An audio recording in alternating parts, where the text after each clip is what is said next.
Good afternoon. Hope you're having a great week. It is Thursday, November 30th, 1:47 p.m. Central Standard Time, local time here in Oklahoma City. I am at home if you can't tell, and we're going to do a load board video. We're going to try to find a load. Let me go ahead and flip it over to the load board. You can watch that while I'm talking. Well, actually, it's not the load board. It's my search parameters. Just a second. Sorry, somebody was driving around outside. I had to check my cameras. So, these are my search parameters that I use to find a load. These are my generic search parameters. I do have other searches for load alerts and stuff like that. But real quick, before we look at the actual loads that are going to pull up in these search results, look at the available loads posted. 74,000 available loads posted. Now, I've talked about this in the past. Landstar's load board is, and this is from Landstar themselves. When I went through orientation, this is what they told us in orientation, is that Landstar's load board is a dirty board, meaning that Landstar does not do their job of policing the agents. So the agents will post fake loads.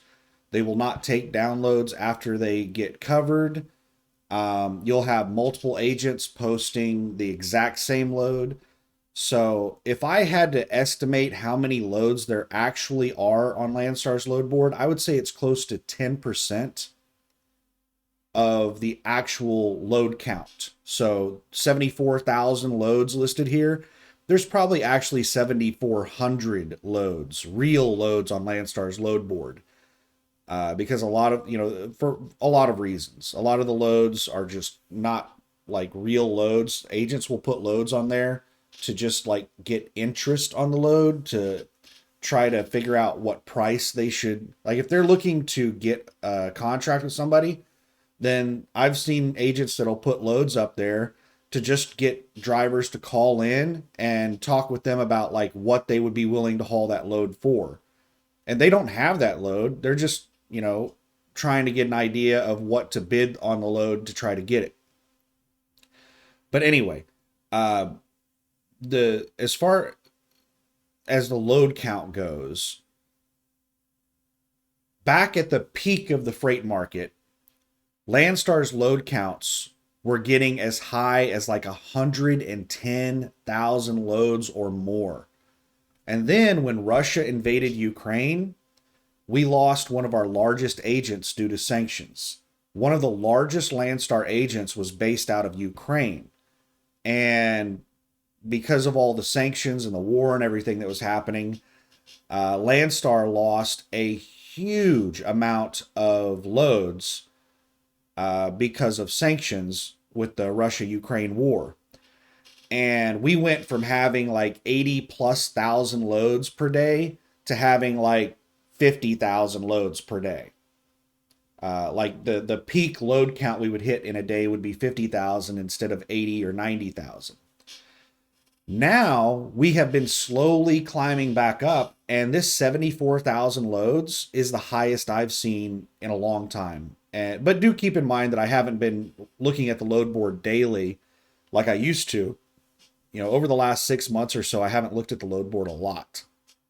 But this 74,000 loads is really high since the Russia-Ukraine war started. For us to be back upwards of 74,000 loads, that's pretty big.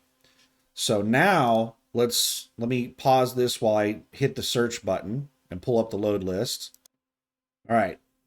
Now these are the search results. Now this is not my load alert search results. This is just my standard generic search results. So just skimming through here, almost all of these loads are hazmat. You can see over here in this far right column, hazmat, like almost all of these are hazmat loads. CGAP, CGAPP, that stands for consumer goods or appliances. ELEC is electrical equipment. That can be, actually, I think it's not electrical, it's electronics. So anything listed as electronics is usually like computers, stuff like that. Um, but that's the commodity code that gives you a general idea of what the load is. This column right here is whether or not it's a direct shipper load. And I have my search set up. I think I have my search set up right now to only show me direct shipper loads because there's just too much drama in booking spot market loads. A lot of the Landstar agents make a living by reposting spot market loads onto Landstar's load board, but there's a tremendous amount of drama involved with them. Usually the loads fall through or you don't get them at the advertised rate. They always try to negotiate you down because the Landstar agents do is they will just list the load on Landstar's load board on what they think they might be able to get. And then whenever you call them and you agree to take the load, they say, all right, well, let me call and book that load for you. And then they will contact the agent that or the broker that put it on the spot market, and they'll negotiate with them and try to get the rate that you booked it at. And then they'll call you back and be like, oh, sorry, that load's already covered. Or, sorry, I wasn't able to get it at that rate, but they can do it at this rate. And, I don't like dealing with that drama. And the loads get canceled a lot because if somebody on the spot market agrees to take it at a lower rate, then that originating broker will contact the Landstar agent and be like, oh, sorry, that load canceled. And then the Landstar agent will call you and say, oh, that load canceled. So it's just a tremendous amount of drama trying to run spot market loads on Landstar's load board. And I don't do it unless I absolutely have to. I've always had problems with spot market loads. So I generally only haul direct loads. So all these loads on here are direct loads where the Landstar agent is working directly with the customer. And it's usually... they have a contract with that customer and they move a lot of loads for them. It's not just a one-off load. So the load that I am thinking about taking that I've been eyeballing for about the past hour is this very top load, Pryor, Oklahoma to Tualatin, Oregon. That's Tulsa, Oklahoma to Portland, Oregon. It's paying $3.35 a mile on the full rate. They initially listed this load about an hour ago at $3.14 a mile. And then after only 20 to 30 minutes of nobody taking the load, they relisted it at $3.35 a mile. It's only 5,400 pounds of electrical, or not electrical, but electronics. And I am actually familiar with this particular agency, this JQL agency. They have the Google contract. So this is most likely a Google load. So, and I actually contacted this agent a few days ago, and I talked with Christopher at this agency that runs the Google contract, asking about, you know what, let me see if I can show you the email. I'll give you the information on it. Let me pause this. All right, I copied the email contents over into Notepad so that it wouldn't show, my email address and personal information and stuff like that. So this is the email that I got back from him. I emailed him asking for information on the Google contract and to see if I could get put on the wait list. And he replied back and said, we are not currently recruiting solo drivers for dedicated. However, we do bring on teams now and again. Though we are full at this time, I can certainly share a summary of what teams are running. If you ever decide to team up with co-driver, I'd be happy to get you on the waiting list for the next available slot. And here's the team information. All miles are currently paid at $2.80 a mile, plus 100% fuel surcharge. And teams are paid for all miles driven, whether loaded or empty. There's a generous monthly bonus available, paid 100% to the truck. The typical team averages 4,700 to 4,900 miles per week. However, more miles are available if desired. The average weight of outbound freight is 15,000 to 25,000 pounds. Outbound freight is loaded in Atlanta, Georgia, and may deliver to Iowa, Nebraska, Oklahoma, Virginia, Tennessee, Oregon, Nevada, Utah, Ohio, Wisconsin, Texas, or Arizona. then return to Atlanta for their next load. This account requires the use of Landstar trailers for drop and hook in Atlanta. All deliveries are live unload by appointment. So let me flip back over to the load board. And yeah, that's the email that I got back. So I am quite certain that this is a Google load because this JQL agency lists all of their Google loads as electronic loads. And all the other loads on here, I'm not too interested in. This second one, VAM agency, has the FedEx contract.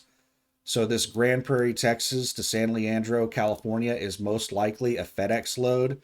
They list the weight at 35,000 pounds on all these loads. The contract is up to 42,000 pounds on the FedEx contract. I've hauled a couple of those loads before. And the FedEx is drop and hook on both ends always. I've never done a live load or a live unload on FedEx. Let's look at the load details on this. Let me pop. Actually, no. Yeah, let's just click on the load details. And preloaded trailer, yes. Possible hazmat lane. Weight can range as low as 2,000 up to 42,000 pounds. Generally 32,000 pounds and below. So it's a preloaded trailer. And they don't say anything about the drop off, but it's most likely a drop and hook at both ends. So let's return to search. I'm really thinking about booking. Oh, this is the wrong one. That right there is why I normally pause whenever I'm flipping screens, because the Landstar load board is just so poorly designed. You click on a button to go back a page, and it'll send you all the way back to the beginning of something. You never know where you're going to go. I can't remember where the buttons are going to take me. It's not intuitive, and it doesn't make sense where the buttons send you. And like the buttons to go back a page are all the way at the very bottom of the screen. And you can have up to 500 loads on a screen. So if you want to click on the button to go back to the search or refresh, you have to scroll all the way through 500 loads down to the bottom. Why wouldn't they also put buttons up at the top?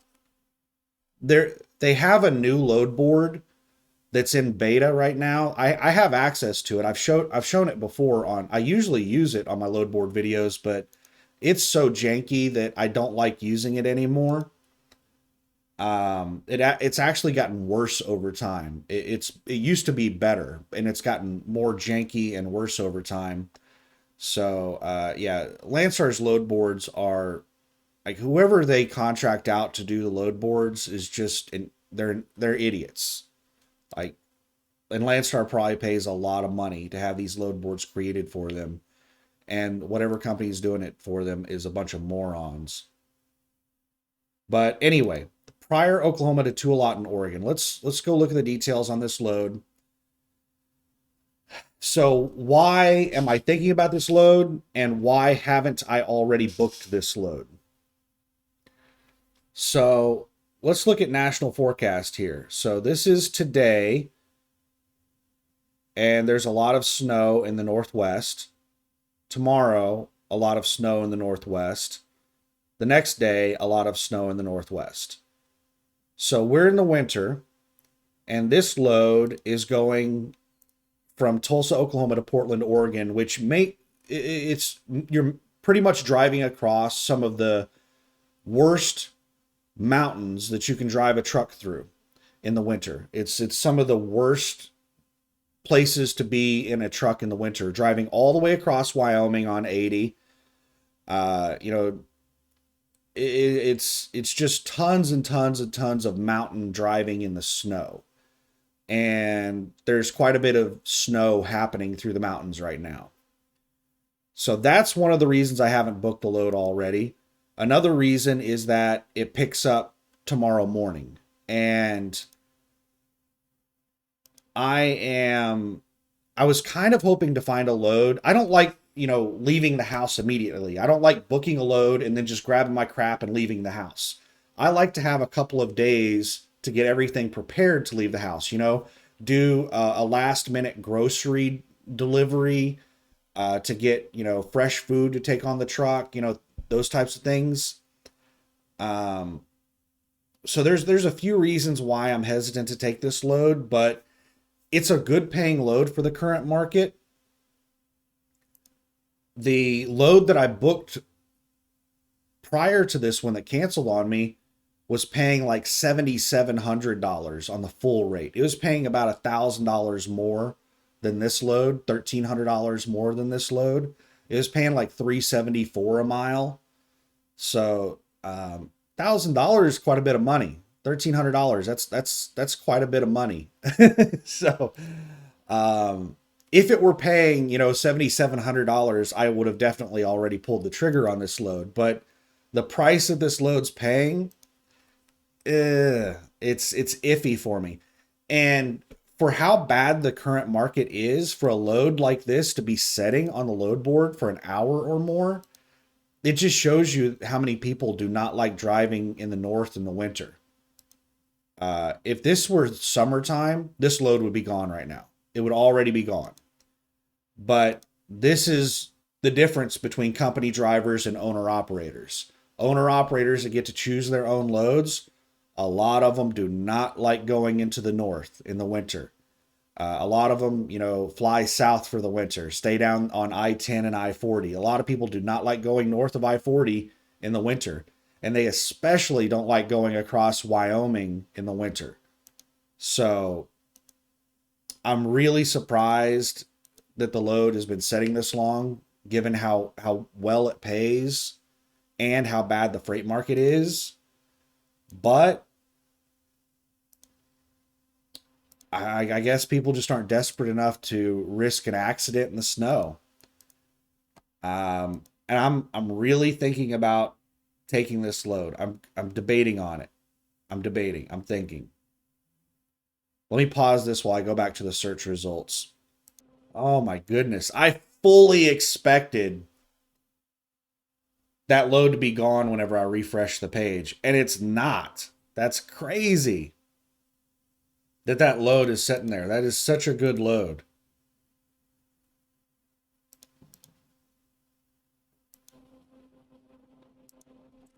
Sitting here thinking, um, Tulsa, Oklahoma is pretty close to Oklahoma City. So aside from all of the mountain driving and aside from all the snow, it's also toll roads. It's a toll road from Oklahoma City to Tulsa. And then from Tulsa back over to I-35 is another toll road. I think it's Highway 412 or something like that. But it's another toll road. So I'm going to be paying like $40 in tolls to pick this load up. It's a really light load, which is good for mountain driving. But it's a really light load, which is bad for driving in the snow or ice. You don't really want to have a light trailer whenever you're dealing with slick roads and high winds. So while the weight looks really good for fuel efficiency and average speed going through the mountains, it's also really dangerous to take something this light through the mountains on, snow-covered roads with high winds. A trailer this light can easily, it's like these trailers when they're empty, it's like a sail. Like they just, so much wind hits them. And if they're near empty, if they're really light loads, then that trailer can get pushed real easy by the wind on slick roads. And if that trailer breaks traction on you, the wind nudges it a little bit and it breaks traction, it's really hard to get traction back. So it's incredibly dangerous to be hauling a trailer that light on snowy roads with high winds, or even just snowy roads at all. It's really easy for trailers that light to break traction on snow or ice covered roads. Let's refresh. Oh my goodness, it's still there. Like I kind of wish that load would get covered. That way I wouldn't have to, like sit here and think about whether or not to take the load. Oh my goodness.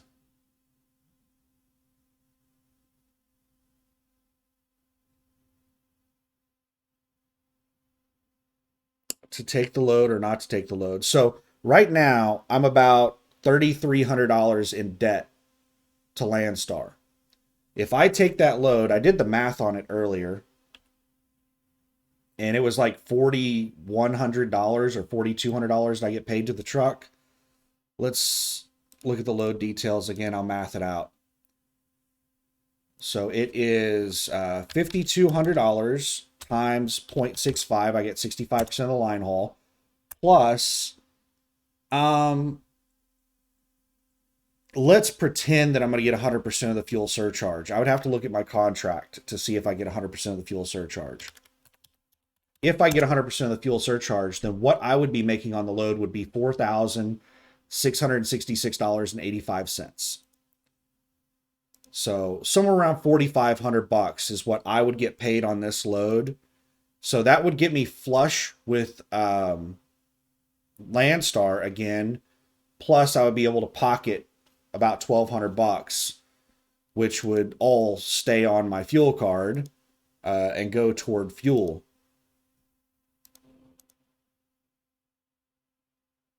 So I would basically get back to even on this one single load.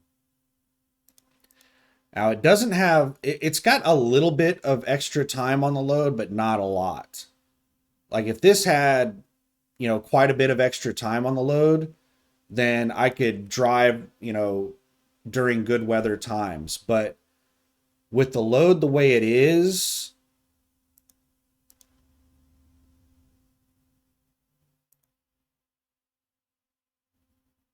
I just kind of like have to drive it straight there. I have 4 days to drive 2,000 miles.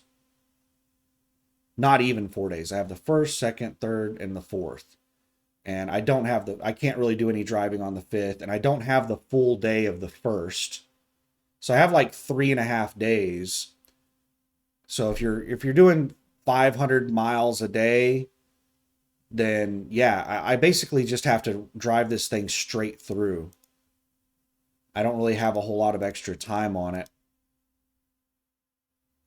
which is not good whenever you're dealing with bad weather, you know, snow and stuff like that. Oh my goodness, to take the load or not to take the load. I'm kind of hoping one of two things happens. Either somebody else takes this load, or they repost it again at a higher rate. They've already increased the rate once. Let's go back over here and refresh. It's still there. Oh my goodness. All of these loads are just setting. None of these loads are moving off the board.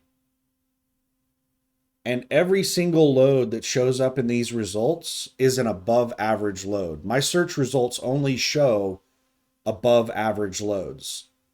And none of these loads are moving. Let me check something real quick. Let me pause this. I'm going to check the total truck number at Landstar. 9,126 active BCO trucks. Now you can be put into like a standby state. They just reposted that Pittsburgh, Kansas to Wagner, South Carolina.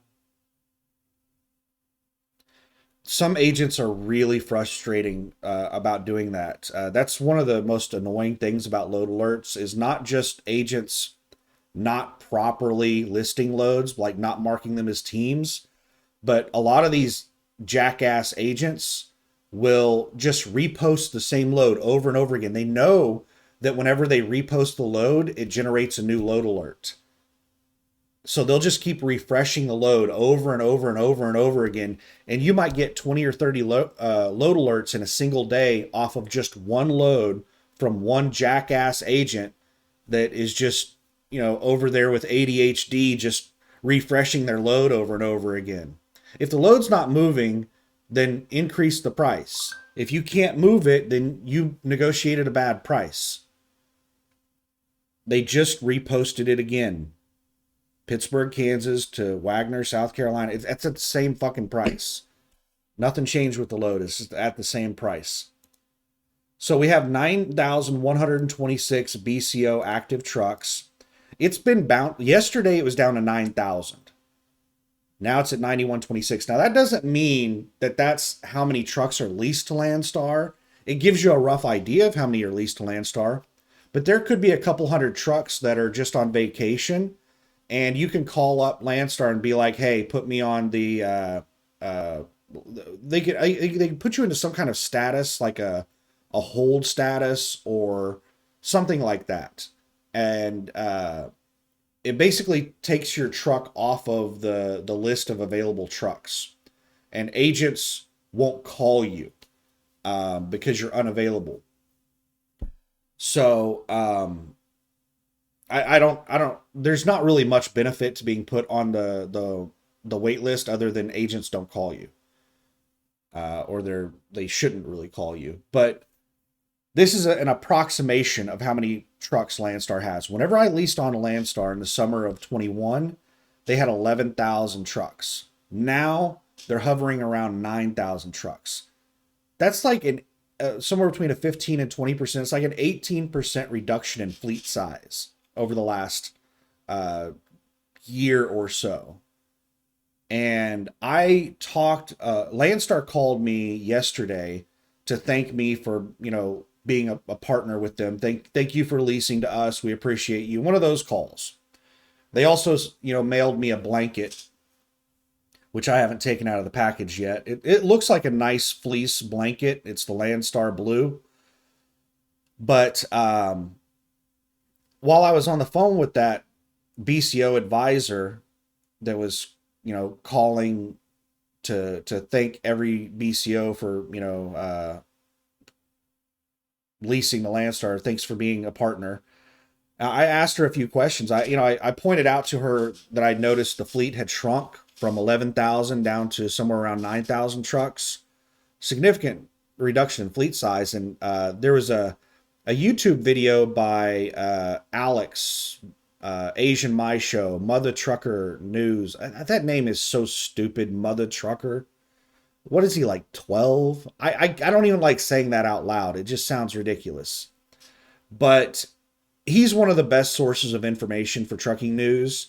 He's gotten a little greedy lately and started putting in some clickbait bullshit into his stuff, and started doing more advertisements and things like that. But anyway, he's still one of the best sources for trucking news. And he did a report not too long ago about Landstar basically ending all of their contracts with new carriers. If you have been with Landstar for less than like a certain period of time, or whatever, it was a very like it wasn't clear information. And he did a follow-up video where he got more information about it, and it was people that were contracted, people that had their own authority that were contracted to Landstar as like preferred carriers or something like that. Landstar has stopped doing business with new carriers because of the amount of fraud that they're dealing with. I don't know what the exact cutoff is, but if you have new authority, it's really hard for anybody to work with you.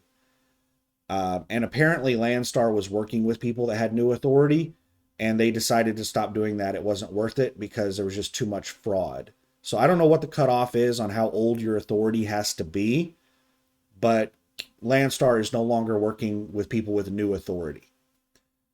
It has zero impact on people that are leased to Landstar. So I was talking with this BCO advisor and I was asking, has Landstar been intentionally reducing the fleet size, or is this just attrition? Is this just drivers, terminating their contract? And the BCO advisor told me that Landstar is definitely not trying to reduce the fleet size. The fleet size reduction is solely from BCOs terminating their lease contracts.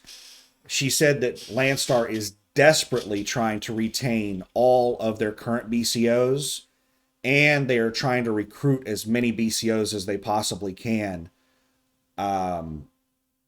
So Landstar is doing everything that they can to maintain and increase their fleet size, but BCOs are just quitting like crazy. And I asked her, like, what is there any specific reason that they're giving? And basically she said that it's the rates. She said that there's a lot of people that tell her that they're not willing to haul loads, under $2 a mile.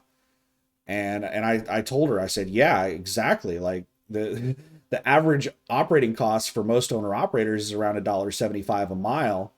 So, if you haul stuff under $2 a mile, it's basically a break even load. You're going to go out of business.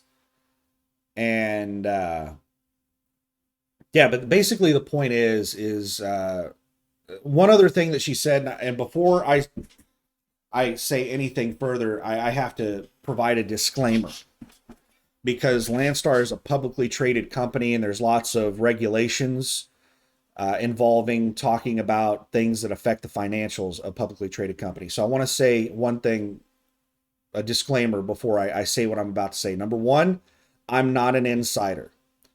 I don't have access to inside information on Landstar. So whatever I know about Landstar is public knowledge. Secondly, the BCO advisor that I talked to is not an insider. Whatever information she has is also public knowledge. If you are an insider in a company, if you're in a position where you have inside information, then the SEC regulates how you can buy and sell shares of the company. So you have to submit like your trades of, like, if you buy stock in the company that you're an insider of, then you have to like submit your trades in advance. They have to be approved. There's a whole process to avoid insider trading.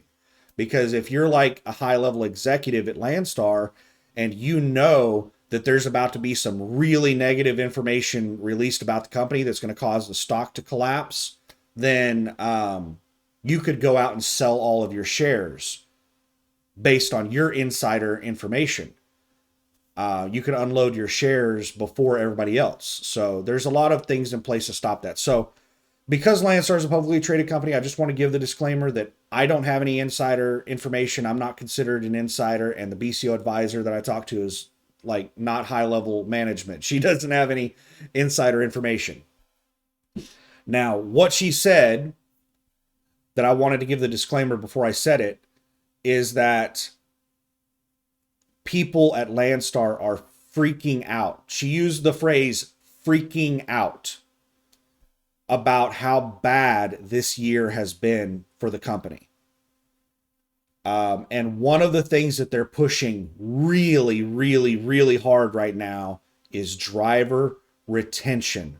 Landstar is kissing the ass of all of the drivers that they currently have, trying to get them to not leave. So Landstar is putting some, things in place to try to maintain, the fleet size. That's a huge focus for them right now, is maintaining the fleet size. Because, this freight market is horrible. There's tons of people going out of business, and there's a lot of people that do not understand the freight market. Like even owner operators and even small fleet owners and even medium and large fleet owners. There's a lot of them that don't understand the freight market. They don't understand what's going on. And they think that the reason they're getting bad rates at Landstar is a Landstar problem. So they're going to terminate their lease with Landstar and go lease on to somebody else because some salesman told them that, oh yeah, the rates over here are this or that. And then they're going to get over to that place and realize the rates suck here too. And then they're going to terminate their lease there, and then they're going to go somewhere else. There's a tremendous amount of job hopping that happens when the rates are really bad and when the rates are really good. So it all boils down to, well, not all of it, but a lot of it boils down to ignorance. They just don't understand what's going on in the freight market. They don't understand that the whole market is bad. So people just start hopping around like crazy. Like one of the guys that used to park next to me where I pay to park my truck, he was job hopping like a madman. Last time I talked with him, he told me about, like, he used to have his own authority. He shut down his authority and he had leased on to like 3 companies in the last year, and he was in the process of leasing on to yet another one. Um, like this is the kind of stupid stuff that people do when the rates get bad. They just start hopping around all over the place, and he was on the verge of going out of business last time I talked to him. But yeah, it's just people don't understand the market. The market's bad. Leaving Landstar is not going to, there's not some magical place where there's all sunshines and sunshine and rainbows and the grass is greener, where all of a sudden the rates are what they were a year ago or 2 years ago whenever they were at all-time highs. So yeah, that's something I wanted to point out. And let's refresh this load and see if it still exists. Oh my God, it's still there. Let's refresh this list. And make sure it's still there on the, it is still, oh my goodness. Like I'm extremely tempted to book this load. I can't believe it's just sitting there.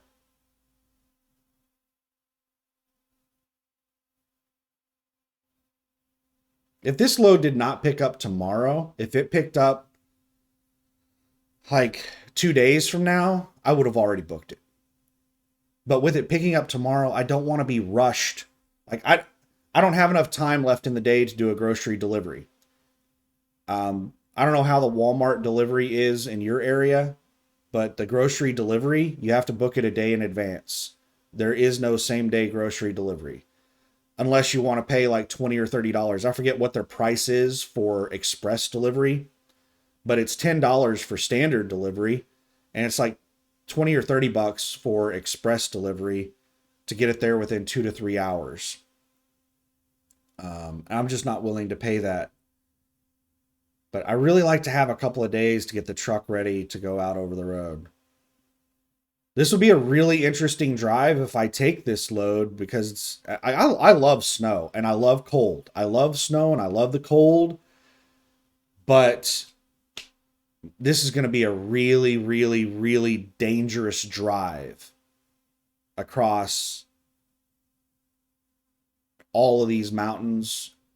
Wyoming is almost always high wind. And then you throw snow on top of that and everything else. And oh my goodness. I'm really tempted to book that load. Let's refresh. It's still there.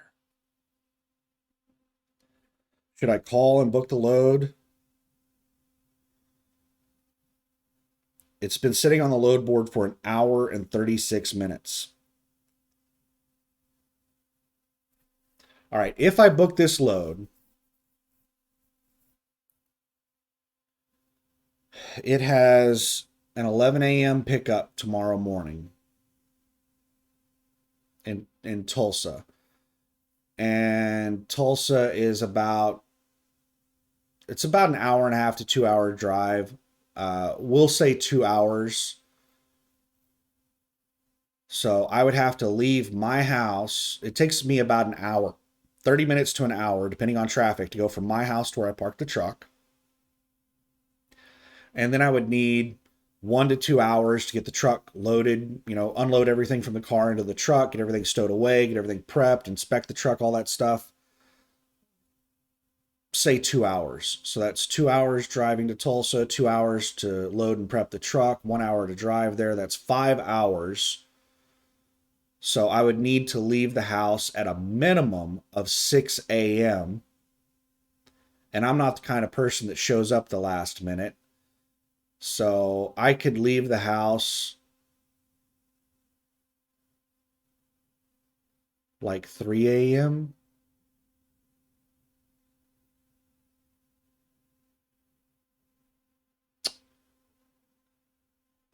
Would I be able to get sleep between now and 3 a.m.?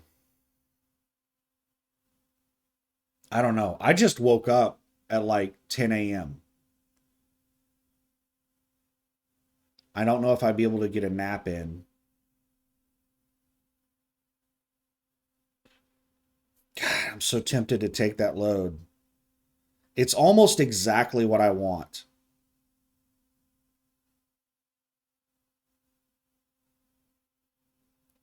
Another thing, in case you're not following the news, I think even mainstream media is covering this. I've been hearing about this in social media and alternative news sites for a few days. But I think even mainstream media is now covering this as of today, that there is a weird solar storm that's happening. Let me go over here to Twitter and let's see. Northern Lights. Yeah, there's a lot of stuff on, like Tuesday and Wednesday there wasn't very much information on it, but now it seems to be big news. Uh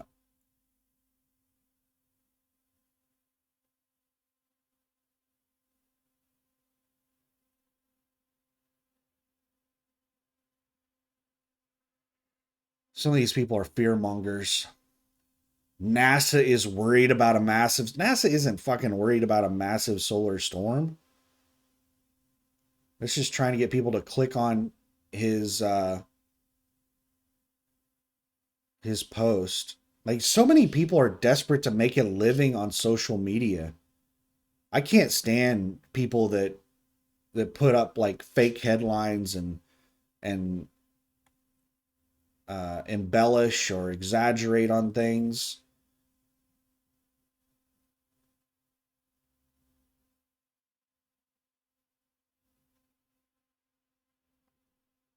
What? Explosive. Oh, almost X class flare. Yeah, that's true. It is almost X class.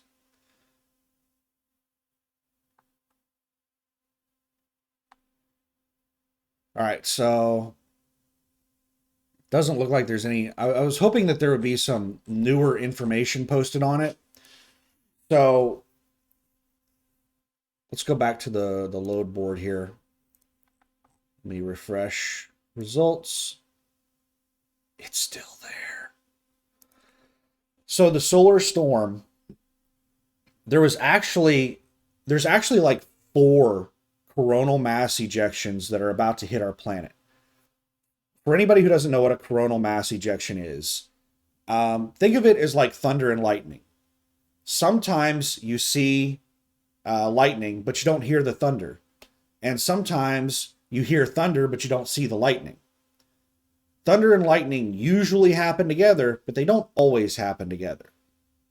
And that's the way that solar flares and coronal mass ejections work.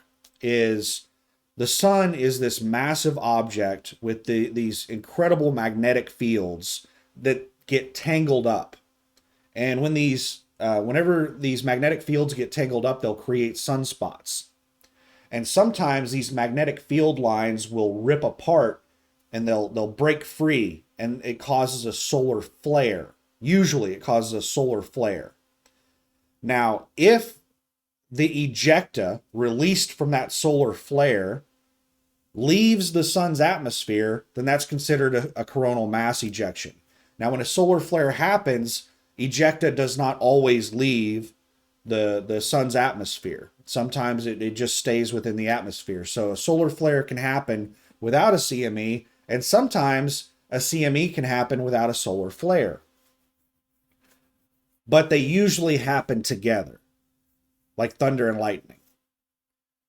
So a coronal mass ejection is a bunch of highly charged particles with strong magnetism headed towards Earth, or not towards Earth. They head out all over the place. But a CME is a bunch of highly charged particles that the sun ejects. It's ejecta from the sun, and the sun spews this crap out all the time. There's coronal mass ejections happening all the time from the sun. Most of them are small, and most of them are not aimed at Earth. But every now and then, they are aimed at Earth, and every now and then they're large. And what we have happening right now is there were like three small coronal mass ejections that went out from the sun that are all heading towards Earth. Now, they're not all direct impacts of the Earth. Some of them are glancing blows, and they're only counting two of them as a single event. There were actually two coronal mass ejections that happened really close to each other that they're counting as a single event. So most places are reporting that there are three CMEs headed toward Earth. There's actually four.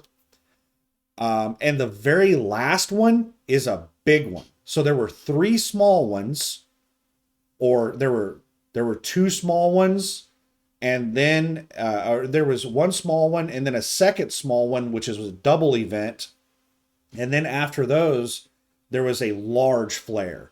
It was what was classified as an M class. X class is the largest flares, or the largest ejections. And this one was, I think once it hits a 10, it's considered an X flare. And this one was a 9.82. It was really close to being classified as an X class flare. So scientists don't really know what's going to happen because we're getting hit by multiple flares at once. They reposted again the Pittsburgh, Kansas to Wagner, South Carolina. But they're all traveling at different speeds. They happened hours apart, but they're all traveling towards the Earth at different speeds. And the last one, the big one, was moving the fastest. So it actually caught up to the smaller ones, and it's all going to hit us at almost the same time. And it's expected to start hitting us today.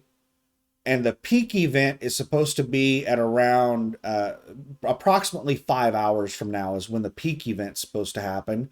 But it's already happening right now, and it's supposed to continue on up until tomorrow morning. And they're expecting, the northern lights to be visible as far south as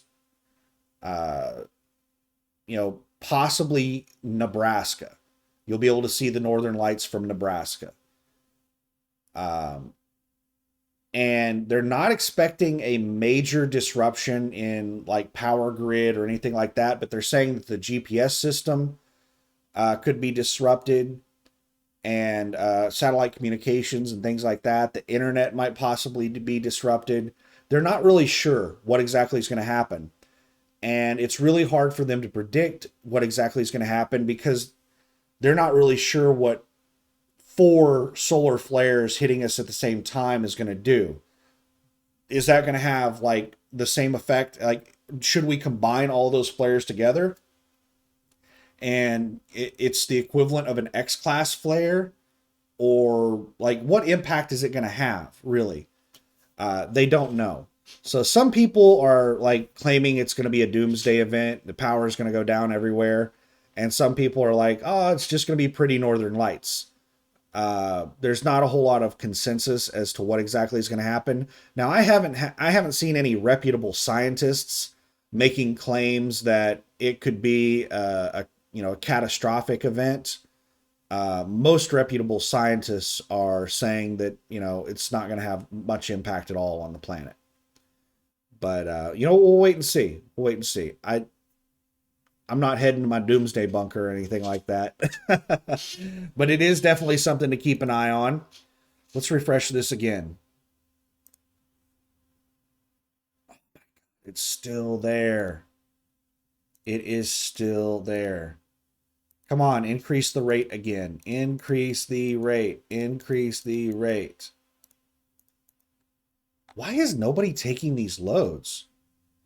Not a single one of these loads has gone off the board. That's making me think that something's broken with Landstar's system. Maybe Landstar's agent network is down and the agents aren't able to remove loads from the load board.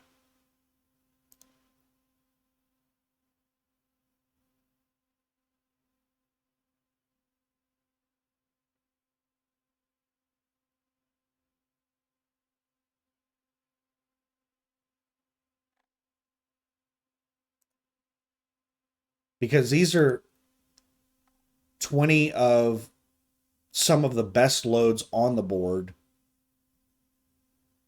and none of them are moving. This is really weird.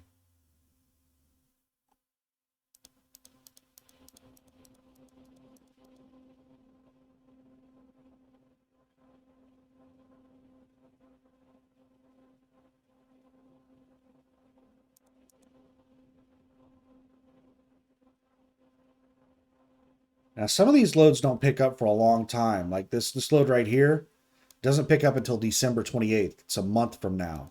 So I can understand why loads like that are not picking up, but loads that are picking up within the next couple of days, which is a lot of these loads, almost all of these loads are picking up within the next few days. Now, these loads down here at the bottom, all of these loads aren't picking up for a couple of weeks. But 20 loads. Every time I've been refreshing this, pretty much this whole video, they just increased the price on it to $3.45 a mile. All right, let's refresh the results. There it is, $3.45 a mile. They can't move the load, and they keep jacking up the price. So here's the load. Most likely they increase this deadhead. $300. Let's open up a new one so we can compare them. Yep, they increased the deadhead by $200. So they increased it from 300 to 500. Oh my goodness, should I book it?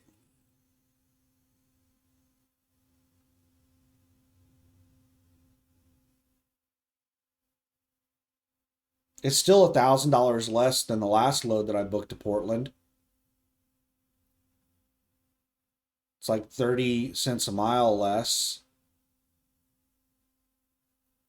But it's still a really good paying load for this market. Mountains, in the snow, with basically an empty trailer. Mountain driving, snow, empty trailer. They just increased it to $363 a mile. Let's refresh this. 850 deadhead.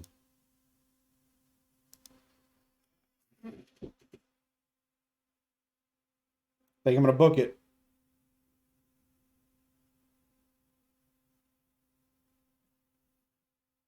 We're giving them a call right now.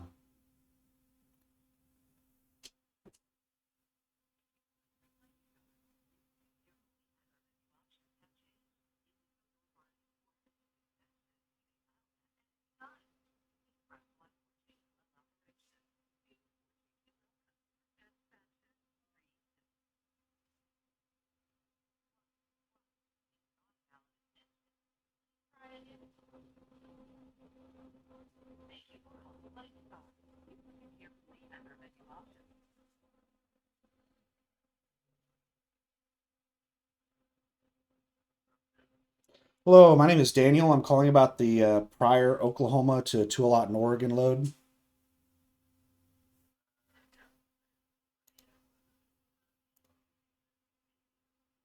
All right, sounds good. We'll take it.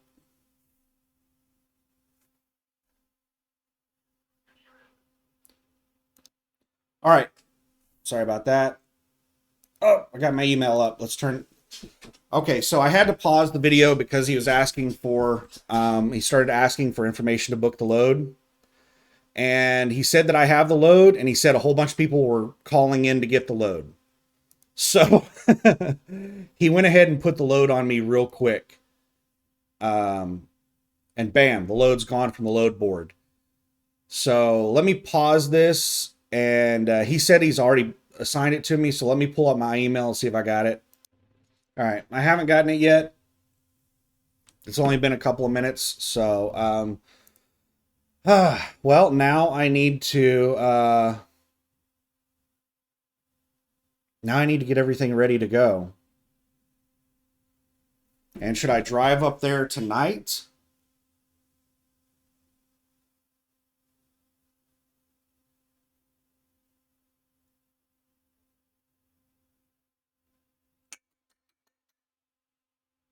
I'm trying to think of my sleep schedule. If I get everything ready now.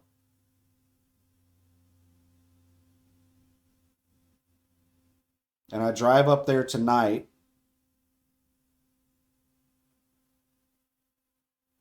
There's very little truck parking in Tulsa, Oklahoma.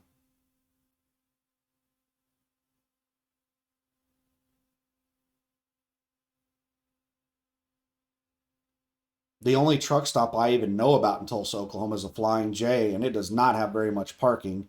It's packed all the time. Last time I was in Tulsa, there was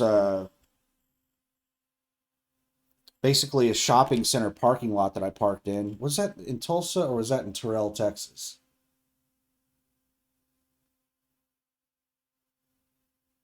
I think that was in Tulsa. All right, let me pause this and check my mail and see if I can get the address and check and see what kind of place it is. All right, we got the email, and I'm looking for a place to park near.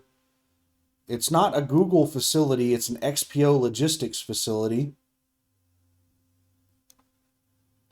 And this right here is the XPO logistics facility.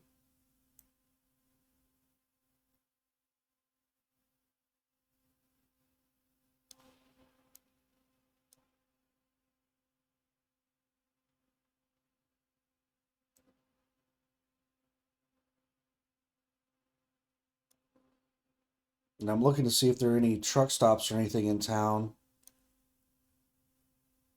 All right, so there's a Shell gas station that has several truck stops. Let's see what the reviews say.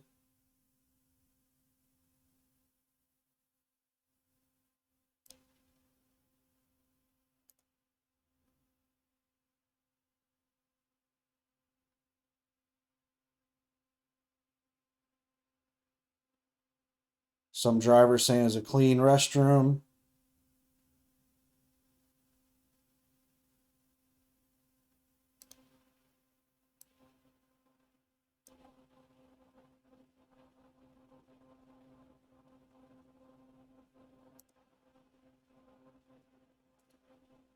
Seating was good. Had a load board the last time I was there. A load board? What? And they always did right by me when I overnighted in their truck parking.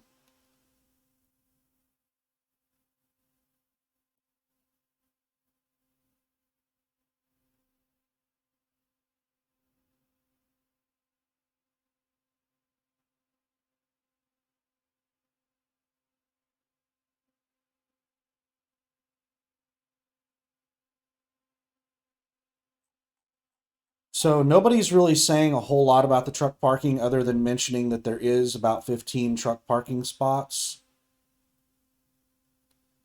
So now I have to judge what I think the truck parking situation is going to be like. So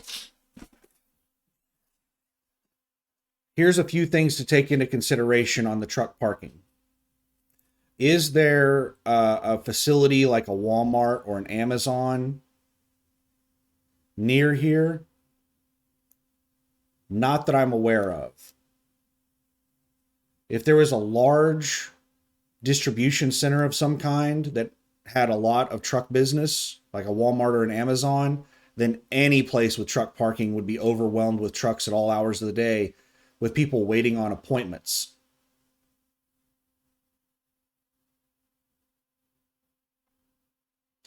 Another thing to take into consideration is it near a major city, a major metropolitan area? Yeah, it's kind of close to Tulsa, Oklahoma, but it's far enough away from Tulsa, Oklahoma that the locals are not going to be parking their trucks there. So that's one thing to take into consideration on available truck parking is locals using it to park their trucks. And since it's quite a ways away from a major metropolitan area, if there are truck drivers that live in this area, there's probably not many of them that are over the road that park their truck at that specific time. So it's probably not overwhelmed by local trucks. And I don't see any major distribution centers in this area. So there might possibly be available truck parking at almost all hours in this at this truck stop. You know, there's a drop trailer in this picture. There's a few drop trailers in this picture. So there are definitely some locals that are parking here, but it doesn't look like it's completely overrun by locals. And what is this place? No, those are. I'm not seeing much of any other truck parking places in this area. Sometimes these hotels will have truck parking, and it's only supposed to be for people actually using the hotel, but most of the time they don't, come out and run you off. So if I decided to drive down there tonight, I could most likely park at that Easy Mart right there, that Shell gas station, which is really close to XPO Logistics right here. And I could sit there and wait for my appointment at 11 a.m.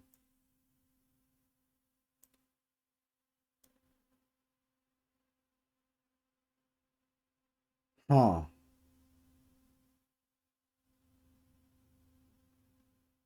Decisions, decisions.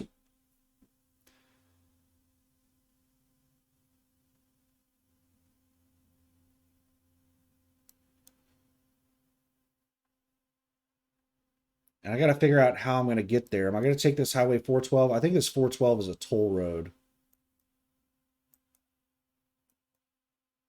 The whole thing may not be a toll road. I'm not sure. Yeah, the Cherokee Turnpike.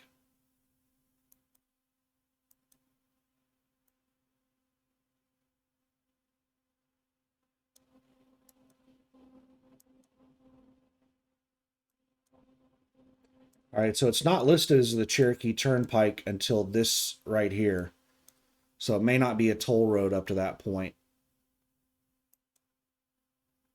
Which means that I could take that road and then get on Highway 69 and take that up to Pryor. What the hell is with Google Maps and all these blacked out areas at various zoom levels? That's really annoying.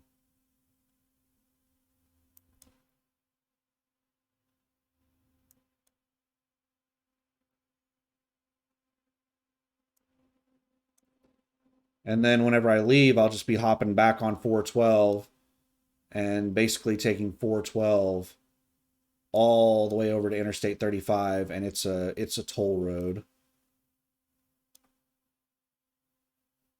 Then 35 up to 70, or 35 up to the 135 up to the 70.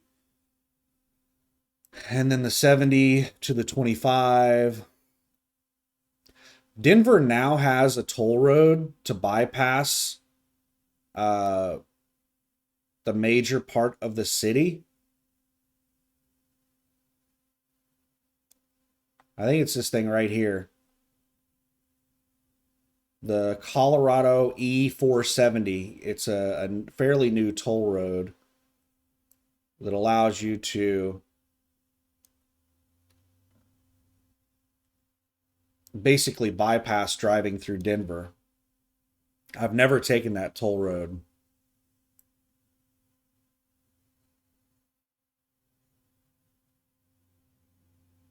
And one of the reasons that I probably won't take it this time is because usually Denver is the cheapest, last cheap fuel on this drive. It's the best place to top off fuel because fuel starts going up much, much higher very quickly. With electronics, I really doubt that I'm going to have an elevation restriction. If you're carrying something like sealed bags or any kind of pressurized container that's tightly sealed, then you might have an elevation restriction. And usually driving through Laramie on I-80 would take you over that elevation restriction.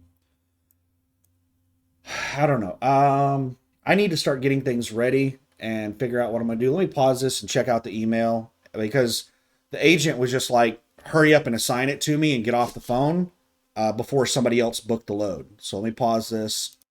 All right. So sorry, I was looking at the email, looking at where I'm picking up, where I'm dropping off.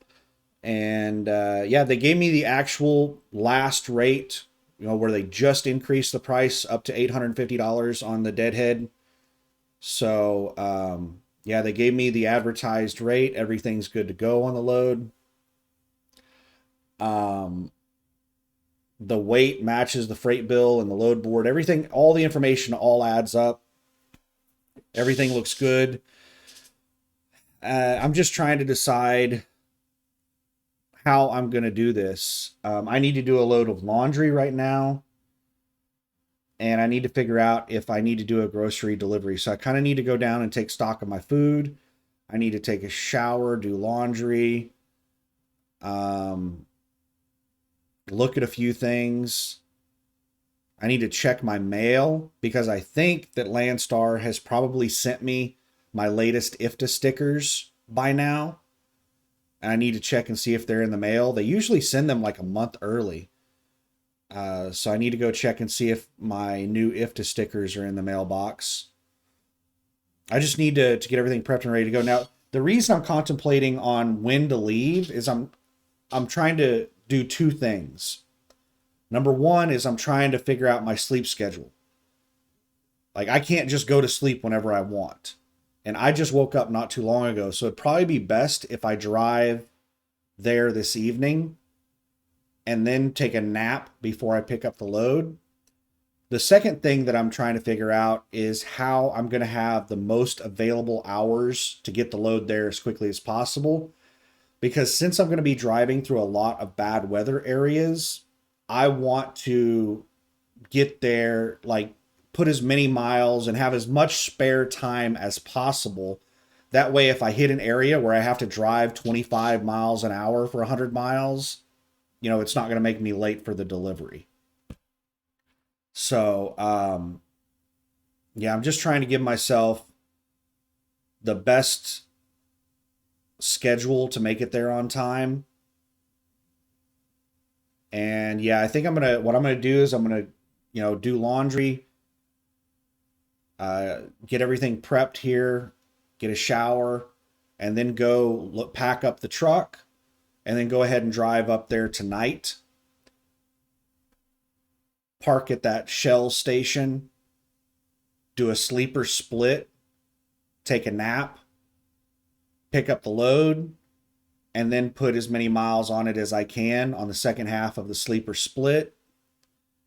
And then I'll probably just, I don't know if I'll run a sleeper split the entire load, or if, my very first break, I'll go ahead and take a full 10-hour break. It'll just have to depend on, where I'm able to stop at and stuff like that.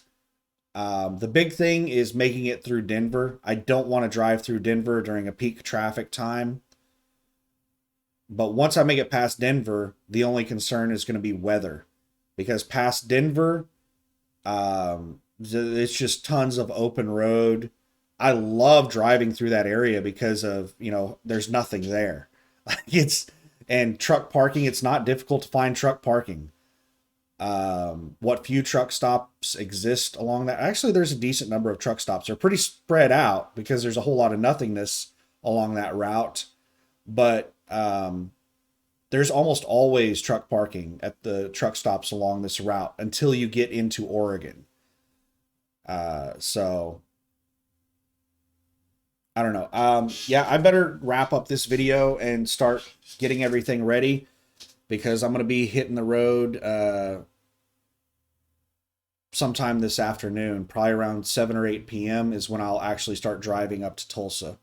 So I'll go ahead and stop this video and upload it, and then I'm going to go down there and start doing laundry and seeing if I need to do a grocery delivery. Maybe I'll pay the extra for the grocery delivery. I don't know. I think I've got enough stuff. I think I'm good to go with what I have in the fridge. I did a grocery delivery last week, So I still have quite a few items. I should be good to go. Anyway, I'm going to go ahead and end this and upload it. And for anybody who's not familiar with the rates right now, this load is way, way above market. So if you're out there thinking about becoming an owner operator or thinking about getting into trucking and you're seeing this load and you're like, oh my God, man, this guy's making, this load was paying $363 a mile. And let me bust out the calculator and do some math here. Was this based off of the, yeah, $4,666.85. And this load is how many miles? 1,938 miles. So divided by, so what I'm making to the truck, my gross to the truck is $2 and roughly $2.41 per mile. $2.41 per mile is what I'm making on this load to the truck. That is amazing for the current freight market. The average loads right now, the customers are paying somewhere in the ballpark of like $2.50 a mile on average for loads right now. That's what the customers are paying. And then you have, a broker taking a cut off the load. So like I get somewhere in the ballpark of 70% of the load, and 70% of $2.50 a mile is $1.75 a mile. So most of the loads out there today are paying somewhere in the ballpark of $1.75 a mile or less to the truck. The really good loads are paying $2.50 a mile or more. Those are the really, really good loads in the current market. And I'm talking about solo dry van drivers. Reefer pays a little bit more. Flatbed usually pays a little bit more. And team and specialized and all that stuff pays more. Dry van is one of the lowest paying, but it's one of the most profitable because all that specialized stuff requires a lot of special stuff that even though you're making more per mile at the end of the week, what you actually profit, dry van drivers actually make out like bandits in comparison to most others. There are specialized drivers that do make really, really amazing money. But dry van, if you're trying to decide between reefer and dry van, I've never done reefer, but reefer has a bunch of bullshit it has to deal with. Yeah, maybe you'll get 30 cents more a mile on a reefer load, but reefer loads are almost always live loads and live unloads. They're really strict appointment times, and it usually takes a long time to load and unload. There's a lot of rejected freight that you have to deal with. You have to deal with washouts. Like there's just tons. And then you have another engine that you have to worry about in regard to maintenance and repairs. Another engine that you have to worry about breaking down that you have to spend shop time on. So it's just, at the end of the day, I've always, preferred dry van. I have no inclination to go test out flatbed or reefer. The only reason that I would personally go the flatbed route is if I was planning on going specialized. If I was going to do like heavy haul or oversize overweight, then the natural progression to go to heavy haul or oversize overweight is to go flatbed first. And then you slowly transition into, oversize overweight. So I would not go flatbed if my end goal was to just be flatbed. There's no way that I would do flatbed for the sake of flatbed. The only way I would do flatbed is if I was going to do oversize overweight, and it would just be a transitional phase for me. So I don't foresee myself ever hauling anything other than dry van because I don't plan on ever doing any kind of, oversize overweight. I don't ever want to do team. I can't think of any specialized that I would want to do. Other than hazmat is considered specialized, and I am qualified to haul hazmat, which reminds me, Colorado has an updated hazmat permit that I need to print out. That's another thing that I need to do is print out my latest permits. So I need to wrap this video up and start getting all this stuff done so I can get out and hit the road. So anyway, I just wanted to, for anybody that doesn't know anything about the freight market, this load is paying way, way, way above average for the current freight market. It's paying crazy good money. So anyway, hope you're having a good one. Be safe out there and happy holidays and all that good stuff, even though I personally don't really celebrate holidays. But bye.